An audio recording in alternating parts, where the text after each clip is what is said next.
the referendum back in 2016, few areas had a higher turnout than the Derbyshire Dales in the East Midlands. Nearly 5 out of 6 people there cast their ballot, and the result then mirrored the national vote to leave. Our special correspondent, Ed Thomas, has been finding out how people are feeling right now. The government have totally let us down, mate. Both sides. Yeah, they're embarrassing. Shouldn't even be. They're not fit to govern. End of story. Well, it's split us, hasn't it? It's divided us all. We're all arguing.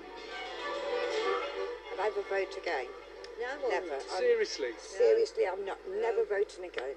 So my fear is that the children of tomorrow are going to be left really short-handed and going to have to pick up a lot of slack that these MPs have now brought upon ourselves. The Derbyshire Dales, a place for people to relax and escape. Except when it comes to Brexit. I'd like to remain, but I voted out and we should be out. He wants another referendum. Excuse me. Excuse me, you've heard about this, haven't you? No, Look, if we vote out again, that's fine. That's wonderful. But let's have another. But you've known more now than you did 3 years ago. I did a lot of research before I voted. You're the only one.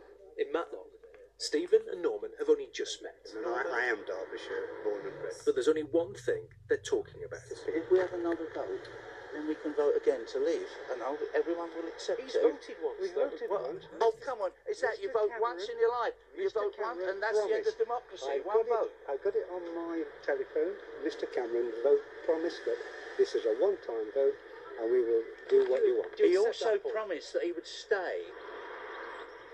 Down the road to Matlock Bath, nicknamed Little Switzerland, but when it comes to the benefits of Europe, Brexit, I'm all for being out. I think no deal, walk away. opinions are split. What about the economy?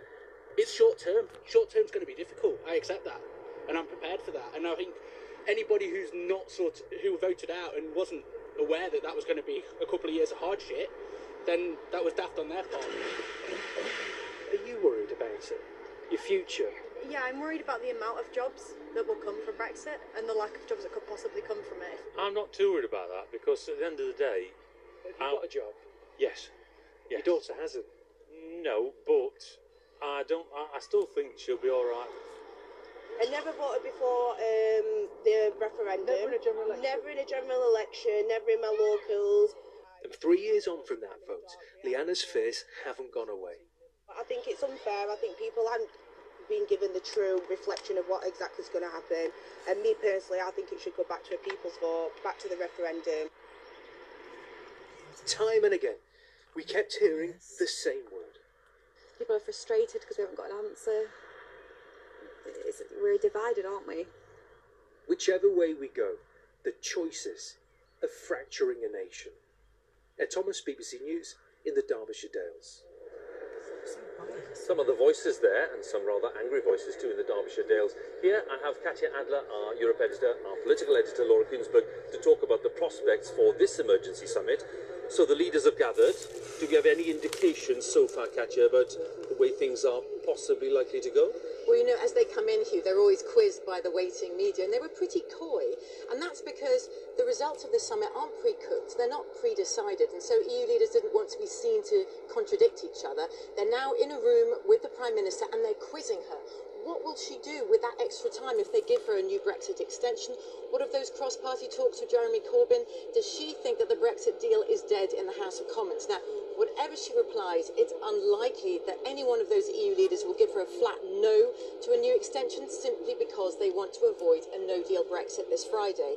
But her performance today is really important because the length of any extension and the severity of any conditions attached will depend on it. For example, should that extension be reviewed periodically and cut short if the UK is not deemed to be making enough Brexit progress, or if there's a new Prime Minister who seems to be trying to disrupt the EU from the inside? So here they're already thinking about what happens after Theresa May. So whatever they decide tonight, Hugh, is not going to be about doing the Prime Minister a favour or about punishing the UK. These EU leaders will do whatever it takes to act they believe in their own interest. So we have those dynamics in this room, Laura. We have the dynamics back at Westminster, which we were talking about earlier. Pressure really on Mrs May's never been higher. That's right, high fevers all round. This is a huge moment a really vital night for the Prime Minister, who for so long told us repeatedly she wants